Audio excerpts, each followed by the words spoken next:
Okay, Shane, we'll see you then. Well, Cuba's president lashes out after President Trump suggested he can do, quote, whatever he wants with Cuba.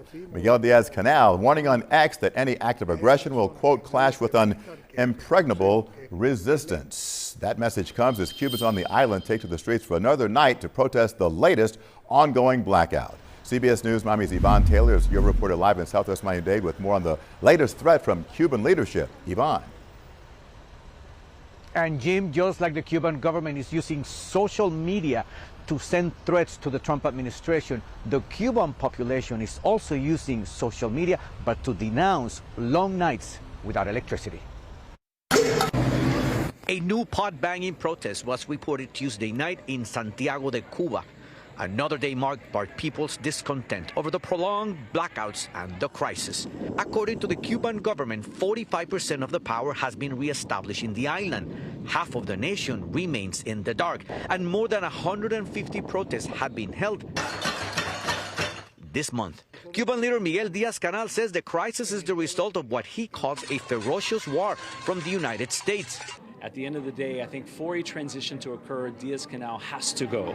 At Florida International University, the latest developments in Cuba were a topic of conversation among scholars and journalists because in a post on social media X, Diaz-Canel accused the U.S. of threatening almost daily to overthrow his country's constitutional order by force, using as its pretext a weakened economy that Washington itself had attacked and sought to isolate for more than 6 decades. He refers specifically to comments by President Donald Trump.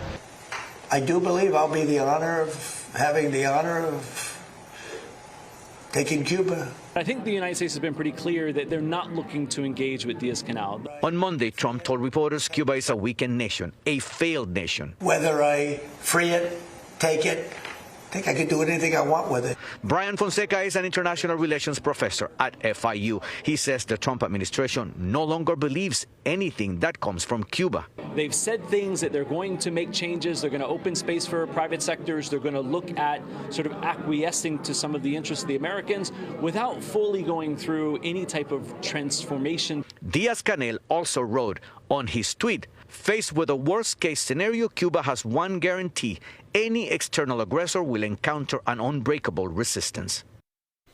That was Yvonne Taylor reporting. And breaking just minutes ago, CBS News confirmed Costa Rica is closing its embassy in San Jose, Cuba. Costa Rica's President Rodrigo Chavez says his administration does not recognize Cuba's government as legitimate. Stay with CBS News Miami for all the latest developments out of Cuba. Check out our Cuba in Crisis section on the front page of CBSMiami.com.